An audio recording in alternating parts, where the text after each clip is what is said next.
Seguimos la semana número 2 del libro de Efesios. Si puede abrir su Biblia en Efesios, vamos a seguir ahí. Hoy vamos a estar en el verso 7 en adelante. Efesios, semana número 2. Comenzamos en Efesios capítulo 1, verso 7. Dice: Dios es tan rico en gracia y bondad, que compró nuestra libertad con la sangre de su Hijo y perdonó nuestros pecados. Una vez más, Dios es tan rico en gracia y bondad, subraya gracia y bondad, y compró nuestra libertad con la sangre de su Hijo y perdonó nuestros pecados. Hasta ahora, la gratitud acerca de nuestra elección divina de parte de Dios para nuestra salvación en Cristo ha sido el tema del apóstol Pablo en Efesios capítulo 1, versos 3 al 6. Si usted lee eso, si estuvo aquí la semana pasada, podrá recordar, ya que el apóstol Pablo está describiendo aquí las bendiciones de la adopción y la santidad que hemos recibido sin merecerla. Y hemos recibido todo esto en Cristo Jesús. Entonces hay una gratitud por haber recibido algo inmerecido de parte de Dios gracias a Cristo Jesús. Amén. Y la idea de que Dios nos da tal regalo, un regalo tan grande como este, es muy importante para nosotros saberlo, porque Dios nunca hubiera podido elegirnos y apartarnos para tales cosas como ser llamados hijos de Dios si no nos hubiera llamado en Cristo.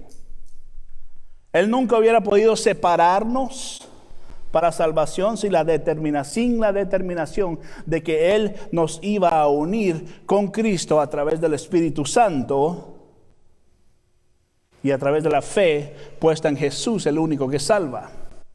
Entonces esto no hubiese funcionado si Dios no lo hace a través de Jesús. Entonces sabemos que la obra de Cristo Jesús en la cruz nos adopta y nos hace santos y nos hace herederos y nos hace dignos de ser llamados hijos de Dios. ¿Puede usted entender ese concepto? Dios nos hace dignos, herederos, cuando usted y yo no lo merecíamos. Esa es la hermosura de lo que Dios hizo. Efesios capítulo 1, versos 3, 4, 5, 6, 7 y seguimos leyendo hoy. Lo que Dios hizo no tiene sentido, porque somos inmerecedores de lo que Él hizo, y aún así decidió en Cristo salvarnos. Tanto judíos como gentiles, dice el apóstol Pablo, y toda la raza humana, él explica, excepto Cristo Jesús, todos están mal. Dijo Pablo, nadie es justo. Dijo, no, ninguno. Nadie busca a Dios. Dijo, miren Romanos capítulo 3, verso 9 al 12, rápidamente. Comenzando Romanos 3, 9, dice: ahora bien, llegamos a la conclusión de que los judíos somos mejores que los demás. Para nada, dice. Tal como acabamos de demostrar, todos, dicen, sean judíos o gentiles, o sea, no importa quién. Y en este papel usted y yo somos los gentiles, estaban bajo el poder del pecado, dice. Verso 10, como dicen las escrituras, no hay ni uno solo justo, ni siquiera uno. Nadie, verso 11, realmente es sabio. Nadie busca a Dios. Todos, versículo 12, se desviaron. Todos se volvieron inútiles. No hay ni uno que haga lo bueno, ni uno solo. Entendiendo que todos estamos en eso, Dios aún así, quiero que entienda, vino y a través de Cristo nos elige, nos salva. Dios es tan santo, escucha esto, que no puede mirar al pecado y no tolera el pecado en su presencia. Y por lo tanto Dios no puede adoptarnos a nosotros como hijos a menos de que Él haga algo al respecto. Y el aceptarnos a la familia de Dios y el hacer al lado nuestro pecado y dejar que el pecado pues simplemente pase, esto comprometería la justicia y la santidad de Dios. Esto no puede suceder. Esto es tan esencial como la característica de que Dios es amor. Dios es justo.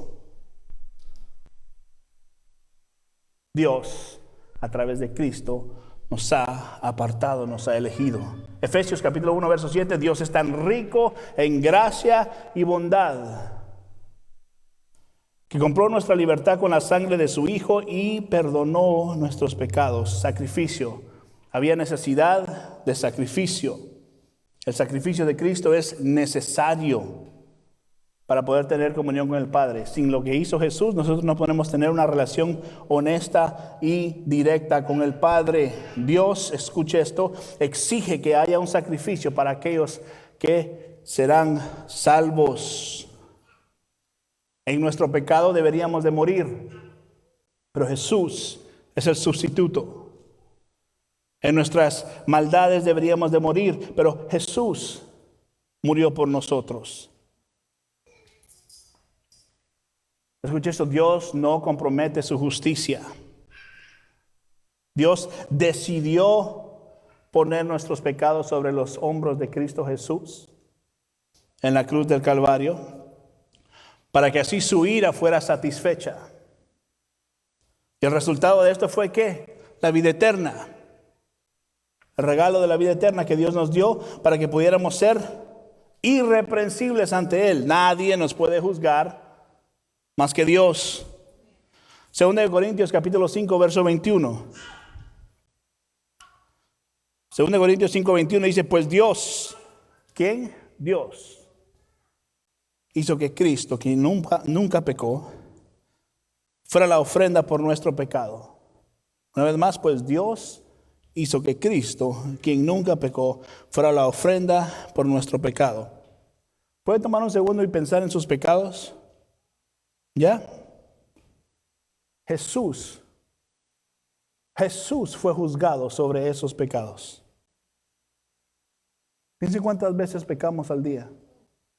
Piense cuántas veces hemos pecado en toda nuestra vida. Esos pecados fueron puestos sobre los hombros de Cristo Jesús, sin nosotros merecerlo. Para que nosotros pudiéramos estar, dice, a una relación correcta con Dios por medio de Cristo. Cuando Dios nos apartó, lo hizo en Cristo. Cuando Dios nos salva, lo hizo en Cristo. Y de esta manera podemos ser considerados hijos de Dios. Piense esto, Dios nos regala a Jesús cuando usted y yo éramos enemigos de Dios. Cuando estábamos en enemistad con Dios. Y ahora piense lo que dice el verso 7. En tan rico en su gracia y en su bondad que es Dios. Piense en la gracia de Dios. Piense en el gran amor de Dios al elegir personas indignas para que sean sus herederos. ¿Cómo es que hay gente en el cielo?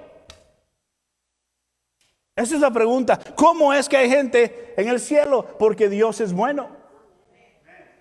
Porque nadie lo merece. Pero dice que su gracia y su bondad y su gran amor es suficiente. Y por eso cuando miramos y leemos las Escrituras decimos, Dios, gracias, porque extiendes tu misericordia cuando no lo merezco. Esto revela la abundante misericordia y disposición de parte de Dios de ocuparse y de preocuparse por nosotros, aun cuando éramos enemigos de Dios. Verso 8, Efesios 1:8. Lea conmigo. Él desbordó, dice, su bondad sobre nosotros, junto con la sabiduría y el entendimiento. Subraya sabiduría y entendimiento. Para que la sabiduría y el entendimiento sean efectivos, escuche esto por favor, debe cultivarse.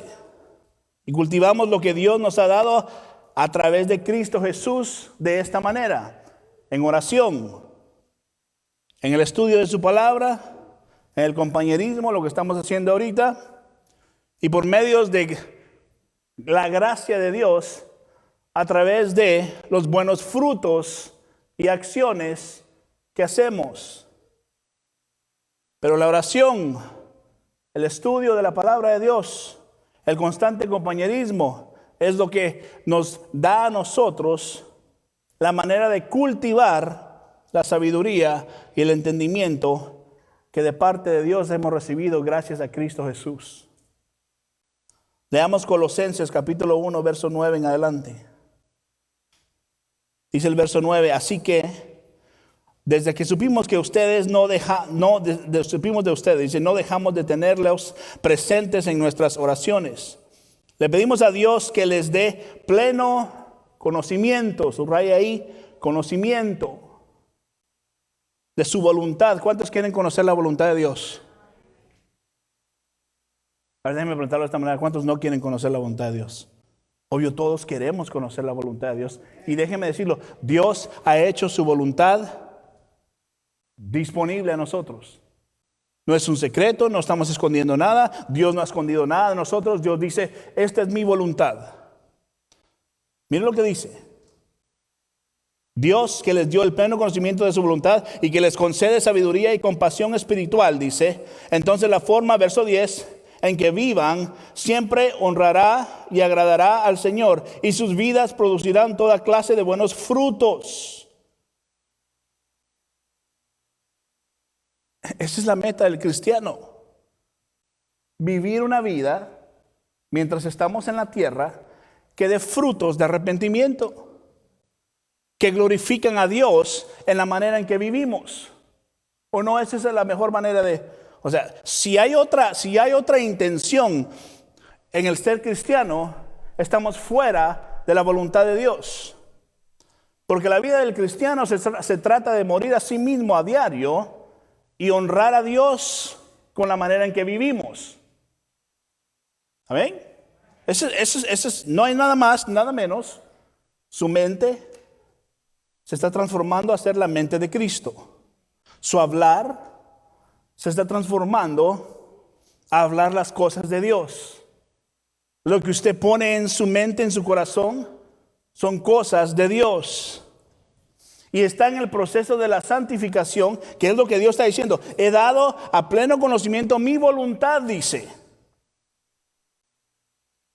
Sabiduría, entendimiento. Verso 11. También pedimos que se fortalezcan con todo el glorioso poder de Dios para que tengan toda la constancia y la paciencia que necesitan. ¿Qué significa esto? Que vamos a pasar por días, por meses, por años difíciles.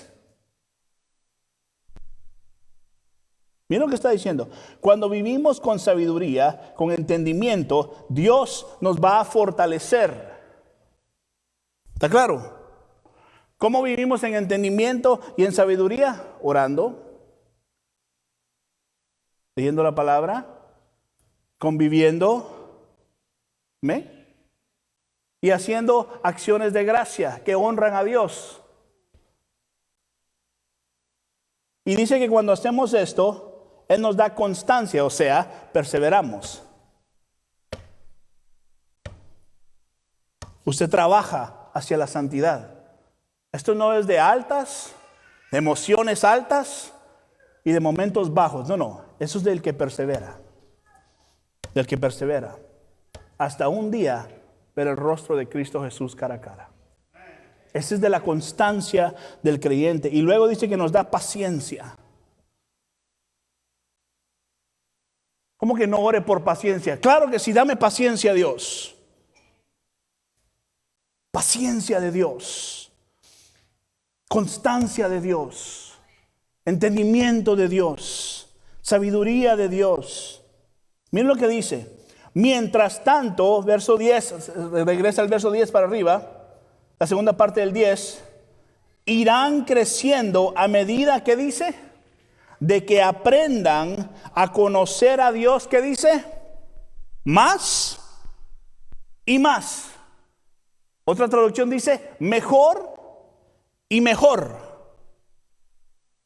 Esto solo funciona si usted tiene la preocupación de conocer al Dios que usted dice que ama más y más. No funciona si anda así, mire. No funciona así. Funciona para aquellos que entienden que si dicen que aman a Jesús, Su vida ahora le pertenece a Jesús. Y por ende está detrás de la sabiduría y el entendimiento para que mi vida refleje en medio de las dificultades, en medio de pandemias, en medio de crisis financieras, en medio de enfermedades, en medio de todo lo que usted quiera ponerle, que Dios nos da constancia y paciencia. Mi deseo, verso 11, segunda parte, es que estén llenos de alegría, dice, y den siempre gracias. ¿Cuántos dan gracias siempre a Dios? Levante la mano. Ok, voy a preguntar otra vez, pero de verdad, ¿cuántos dan gracias a Dios cuando el día malo llega?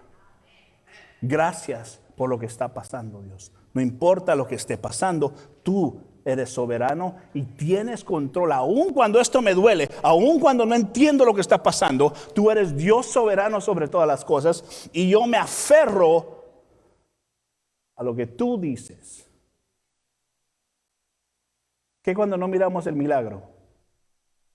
¿Qué cuando no miramos el cambio? ¿Qué cuando nada pasa? ¿Qué cuando me siento seco y solo y sin nadie alrededor? ¿Qué cuando estoy en un lugar oscuro de mi vida? Entonces, ¿qué pasa? ¿Sabe cuál es la pregunta?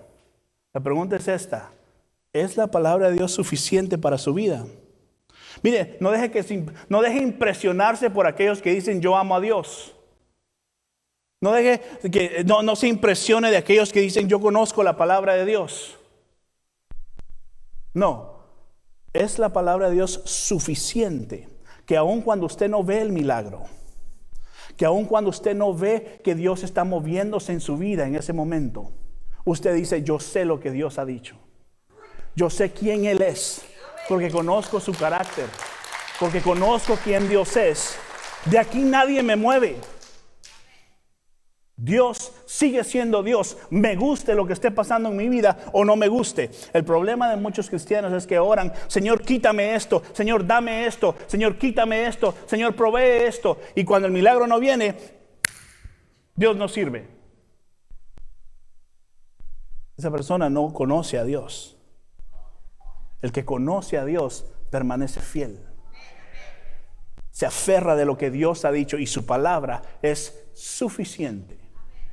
No es su palabra y milagros, no es su palabra y bendiciones, no es su palabra y... No, es su palabra, punto.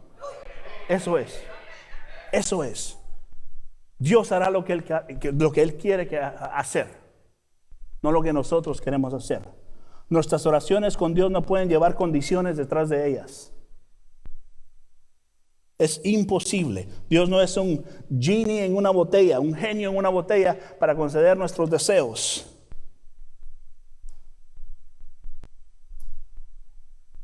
Efesios 1:8, Él desbordó su bondad sobre nosotros junto con la sabiduría y el entendimiento. Sigamos leyendo, verso 12 de Colosenses 1, 9, 10, 11 y 12, verso 12.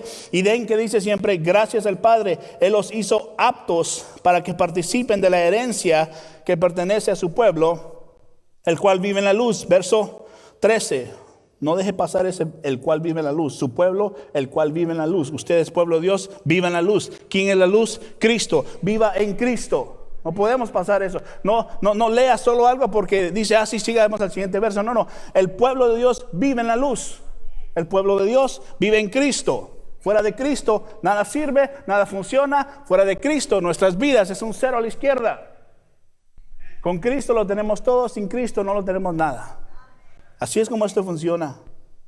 Verso 13, pues Él nos rescató del reino de la oscuridad y nos trasladó al reino de su Hijo amado. Usted y yo estábamos muertos. ¿Muertos en qué? En nuestros pecados. Dios decidió salvarnos y nos mueve al reino de su Hijo amado. Verso 14, quien compró nuestra libertad y perdonó nuestros pecados. Cristo lo hizo. Rápidamente, 2 Timoteo capítulo 2, verso 15. 2 Timoteo capítulo 2, verso 15. Mire la primera palabra del verso 15. ¿Qué dice? Esfuérzate. Esfuérzate. Para poder, ¿qué dice? Presentarte delante de Dios y recibir, ¿qué? Su aprobación. Sea un buen obrero, alguien que no tiene de qué avergonzarse y que explica correctamente la palabra de verdad.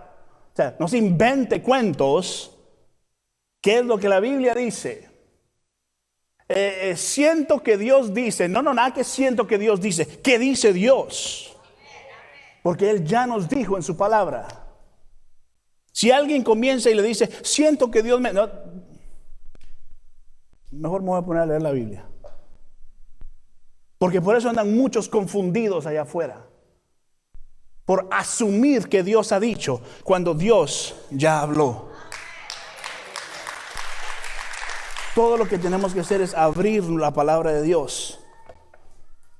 Dice, sé un buen obrero, alguien que tiene que no avergonzarse y que explica correctamente la palabra de Dios. Dice, he aquí la gran importancia de la perseverancia, del crecimiento, del conocer a Dios mejor. Verso 10, donde decía, irán creciendo a medida que aprendan a conocer a Dios más y más. Escucha esto, si no alimentamos constantemente esta sabiduría, es posible que perdamos la capacidad de practicarla. ¿Se recuerda de Salomón? ¿Cómo comenzó Salomón? Váyase al Antiguo Testamento rápido para repasar rápido. Primera de Reyes, capítulo 3. Comenzó buscando sabiduría. Mire lo que le dijo Dios a Salomón. Primera de Reyes, capítulo 3, verso 9 en adelante. Dame un corazón comprensivo para que pueda gobernar bien a tu pueblo y sepa la diferencia entre el bien y el mal. Muy buena oración. Pues ¿quién puede gobernar a su propia cuenta este gran pueblo tuyo? Verso 10. Al Señor le agradó que Salomón pidiera sabiduría. Es muy bueno lo que él hizo. Verso 11. Así que respondió, como pediste sabiduría para gobernar a mi pueblo con justicia, y no has pedido una larga vida, ni riquezas, ni la muerte de tus enemigos, dice, te concederé lo que más has pedido. Te daré un corazón sabio y comprensivo, como nadie nunca ha tenido ni jamás tendrá. Así se comienza. Pero por falta de perseverancia, en el capítulo 11 de Primera de Reyes, vemos lo que le sucede a Salomón por desobediencia. Primera de Reyes 11, verso 10 y 11 dice, le había advertido a Salomón específicamente que no rindiera culto a otros dioses. Pero Salomón no hizo caso al mandato del Señor. Verso 11, en consecuencia el Señor le dijo, ya no has cumplido mi pacto y has desobedecido mis decretos. Ciertamente te arrancaré el trono, dice, y se lo daré a uno de tus siervos. Lamentablemente la desobediencia de Salomón lo hace caer en su locura. Lea toda la historia, usted vaya a Primera Reyes, Segunda Reyes, léalo todo. El problema, uno de los problemas más que afectaron a esto, que porque él empezó a adorar a otros dioses, porque tenía 1000 esposas. Y todas tenían una opinión y empezó a hacerle caso a ellas. Quiero que sepa, aunque en el Antiguo Testamento habían hombres que tenían muchas esposas, eso no era de Dios. Dios nunca permitió eso, simplemente sucedía. Si usted lee en el Antiguo Testamento, todo hombre que tenía más esposas tenía grandes problemas. Si con una cuesta, imagínense con 1000.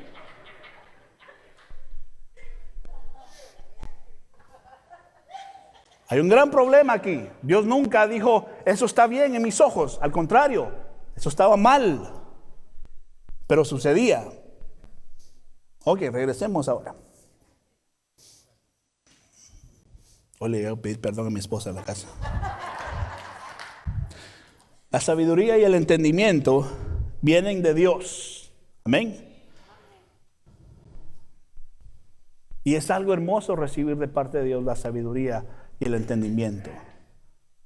Sigamos leyendo, regrese a Efesios capítulo 1, versos 9 y 10.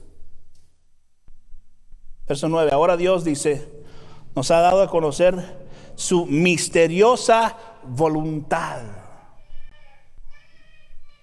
Mire esto, Dios nos ha dado a conocer su misteriosa voluntad respecto a Cristo. la cual es llevar a cabo su propio buen plan. ¿El plan de quién? El plan de Dios. El plan de Dios, no nuestro plan, no mis sueños, no mis deseos, no, el plan de Dios es el que se tiene que cumplir. Verso 10, y el plan es el siguiente, gracias a Dios que nos dice cuál es el plan. A su debido tiempo Dios reunirá todas las cosas y las pondrá bajo la autoridad de Cristo. Usted y yo estamos bajo la autoridad de Cristo. Todas las cosas que están en el cielo y también las que están en la tierra. Escucha esto, el misterio de la voluntad de Dios en su perfecto plan es de redimir a los que le pertenecen a través de la muerte y resurrección de Cristo Jesús, a los que Dios ha apartado de antemano. Ese es el plan y la perfecta voluntad de Dios, redimir a los suyos. Cuando la palabra de Dios es proclamada, cuando la palabra de Dios no es proclamada, entonces el pueblo perece y se confunde. Primera de Corintios capítulo 1 verso 18 en adelante. Mire esto. El mensaje de la cruz es ridiculez, dice, para los que van rumbo a la destrucción. Yo he dicho esto desde acá. Dos tipos de personas. El que oye la verdad de Cristo y corre hacia Él, y el que oye la verdad de Cristo y corre de Dios. Así de simple, dos tipos de personas en el mundo. El que le pertenece a Dios y el que no le pertenece a Dios. Para nosotros, dice el verso 18, segunda parte, que vemos que vamos en camino a la salvación, sabemos que el poder, es el poder mismo de Dios, dice, como dicen las Escrituras. Destruiré la sabiduría de los sabios y desecharé la inteligencia de los inteligentes. Verso 20, así que ¿dónde deja eso a los filósofos, a los estudiosos y a los especialistas en debates en este mundo, de este mundo?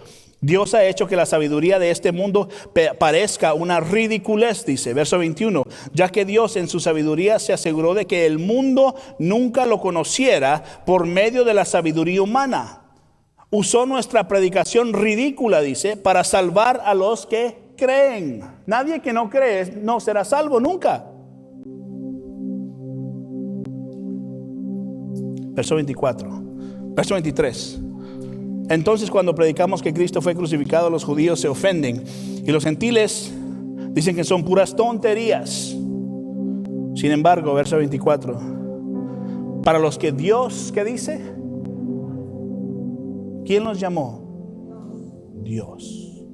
Esto no fue decisión suya, no fue decisión mía, fue de Dios.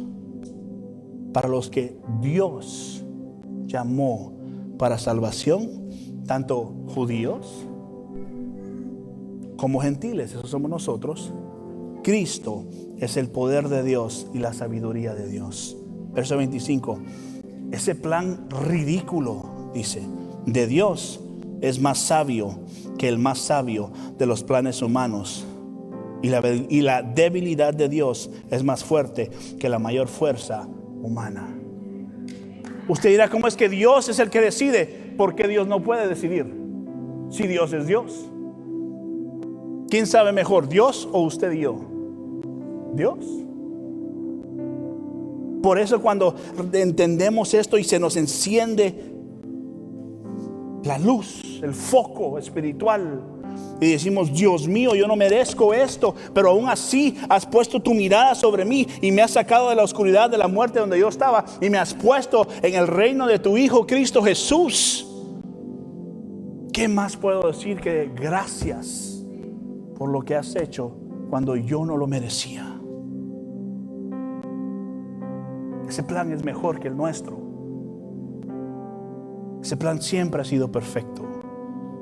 Ese plan siempre ha estado acá, pero por alguna razón lo hemos ignorado y creemos que es nuestra habilidad la que salva a los hombres. Es Dios quien decide, es Dios quien lo ha hecho, es Dios el que siempre lo hará. Ninguna fórmula, ningún emocionalismo para que todos pasen y lloren es lo que salva a la gente. Dios salva a la gente. Dios salva a la gente. Nadie más. la sabiduría,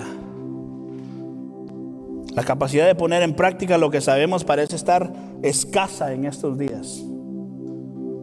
Pero el apóstol Pablo en estos versos nos asegura de que si tenemos esta sabiduría de Dios, podremos entonces vivir para y por y para Cristo. El Espíritu Santo que habita en nosotros trae a la mente esta sabiduría cuando oramos, mientras compartimos su palabra, mientras leemos su palabra, mientras buscamos entonces en poner práctica su palabra a nuestro diario vivir. Dios comienza a ser honrado porque usted está perseverando. No podemos dejar de orar, no podemos dejar de escuchar la palabra fielmente, no podemos dejar de congregarnos regularmente. Esto es lo que Dios ha planeado. La iglesia es el plan de Dios. Y si es el plan de Dios, es perfecto. No hay iglesia perfecta, pero Dios es perfecto. Su plan es perfecto. Lo que Él diseñó es perfecto. Termino con esto. Efesios capítulo 1, verso 11. Verso 11, es más dado que estamos unidos en Cristo. Esto no funciona sin estar en Cristo. Hemos recibido una herencia de parte de Dios porque Él, una vez más, ¿qué dice? Él nos eligió de antemano. ¿Cuándo es el de antemano? Antes de la fundación del mundo. Antes de que usted naciera, antes de que usted hiciera algo bueno o algo malo, Dios ya lo conocía. Y hace que todas las cosas resulten de acuerdo con su plan. Todo va a funcionar a como Dios quiere que funcione. Versículos como este en la Biblia, escuche esto, nos informan de que Dios toma decisiones de acuerdo al consejo de su voluntad, no la opinión de ningún hombre. La voluntad de Dios se hará, no la nuestra. Mira lo que dice Proverbios capítulo 16, verso 4. El Señor ha hecho todo para sus propios propósitos. Piensen en eso. El Señor ha hecho todo para sus propios propósitos. ¿Sabe qué dice otro verso? Para su gloria. Esto no se trata de usted. Esto no se trata de su vida siendo bendecida. Esto no se trata de su vida recibiendo sus milagros. Esto no se trata de usted ni de mí. Esto se trata de que Dios lo hizo todo para su gloria. Para su gloria. No para nosotros, no para nuestros ministerios. No, lo hizo para su gloria. Es lo que dice, incluso al perverso o al malo para el día de la calamidad. ¿Sabe qué quiere decir esto? Que Dios es soberano y tiene control de lo bueno y lo malo. Él sabe cuándo lo bueno va a suceder y cuándo lo malo va a suceder. Dios causa que lo bueno suceda, Dios causa que lo malo suceda. ¿Para qué? Para su gloria. Es el Dios que usted y yo servimos. Usted dirá, ese Dios es el que usted y yo servimos. Dios tiene control de todo. No de solo lo que nos gusta. Dios tiene control de todo. Y todo es para su gloria. Isaías 14:24 dice: el Señor de los ejércitos celestiales hizo este juramento. Y si Dios hizo un juramento, quiere decir que es para siempre. Dios, lo sabemos, no cambia. Sucederá tal, que dice, como yo lo tengo planeado. Será tal como lo he decidido. Todo es como Dios decide. Así que Dios tiene control. No ningún gobierno, no ninguna sola persona, no ningún movimiento cultural, no ninguna tendencia popular, no las redes sociales, no ninguno de nosotros. Dios está en control. Y es necesario que nosotros sepamos esto. Así que hoy le pido a Dios con todo mi corazón que podamos volvernos hacia Dios, correr hacia Dios y poder decirle: Señor, solamente tú eres todopoderoso, solamente tú tienes control de todo. Haz como quieras en mi vida, haz como quieras en mi vida. Es tiempo que usted y yo reconozcamos que el que tiene la última palabra es Dios, y siempre ha tenido la última palabra. No su oración, no mi oración, no mi opinión, no lo que me gustaría que sucediera. No, Dios tiene la última palabra. Amén. Déjeme orar por usted.